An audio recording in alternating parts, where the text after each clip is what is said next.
हे अर्जुन, जब तक जीवन में चुनौती नहीं होती तब तक व्यक्ति की असली क्षमता का पता नहीं चलता। इस युद्ध भूमि में जिस प्रकार तुम्हारे सामने यह भीषण संघर्ष है, वैसे ही जीवन में भी कई ऐसे क्षण आते हैं जब हमें कठिन निर्णय लेने होते हैं। ये वे पल होते हैं जब हमारी धैर्य और विवेक की परीक्षा होती है। तुम्हारे दिल में भय और संकोच आ रहे हैं, यह स्वाभाविक है, क्योंकि जो निर्णय हम लेते हैं वे हमारे भविष्य को प्रभावित करते हैं। लेकिन याद रखो, सबसे बड़ा नेतृत्व यही है कि जब दबाव हो तब भी सही निर्णय लिया जाए। जो सही समय पर सही निर्णय लेता है वही सच्चा नेता बनता है। दबाव से घबराओ मत। जीवन में हर कोई कभी ना कभी ऐसे क्षणों से गुजरता है और यही क्षण हमें हमारी पहचान देता है। एक नेता वही होता है जो अपने कर्म से यह दिखा सके कि वह संकुचित नहीं होता, बल्कि वह अपने कर्तव्यों को निभाने में दृढ़ रहता है। कभी भी कर्मों से पीछे मत हटो।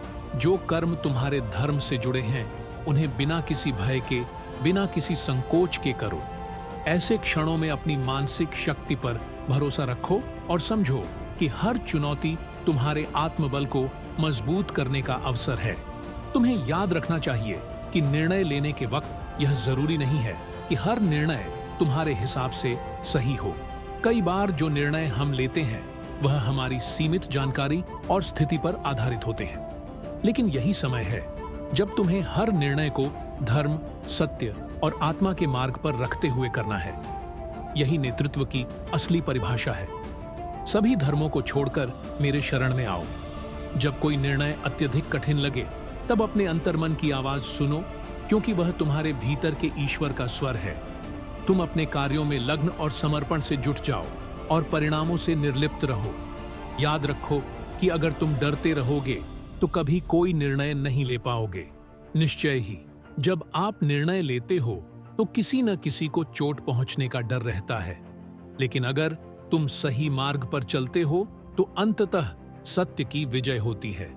जैसे मैं तुमसे कहता हूं कि तुम्हें अपना कर्म करने से नहीं चूकना चाहिए, वैसे ही तुम्हें यह समझना होगा कि तुम्हारे द्वारा लिए गए निर्णय इस युद्ध के परिणाम को भी प्रभावित करेंगे। तुमसे कोई बड़ा नहीं हो सकता। तुम स्वयं में एक समर्थ नेता हो, लेकिन यह तुम्हारा कार्य है कि तुम अपने विचारों को नियंत्रित करो, अपने भय को अपने भीतर की शक्ति में बदलो और दबाव के बावजूद सत्य और धर्म की राह पर चलो। यही नेतृत्व की असली परीक्षा है। तुम्हारी स्थिति एक मार्गदर्शक की है। तुम उस नेतृत्व का प्रतीक हो जो सिर्फ बाहरी युद्ध नहीं, बल्कि आंतरिक युद्ध को भी जीत सकता है। यही समय है अपने आत्मविश्वास को जगाने का, अपने मार्गदर्शन को स्पष्ट करने का और सबसे कठिन निर्णयों में भी सत्य और नैतिकता को प्राथमिकता देने का। कर्म को योग की दृष्टि से करो। इसका मतलब यह है कि तुम अपने कार्यों में समर्पण और निस्वार्थ भाव से लग जाओ। परिणामों के बारे में सोचने की बजाय सिर्फ अपने कर्म को ही महत्व दो।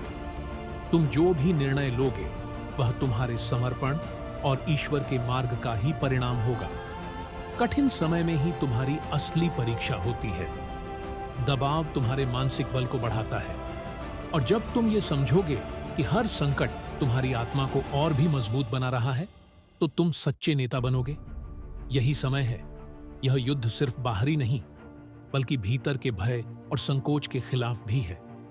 तुम्हारा साहस ही तुम्हारी शक्ति है। निर्णय लो और उसका पालन करो।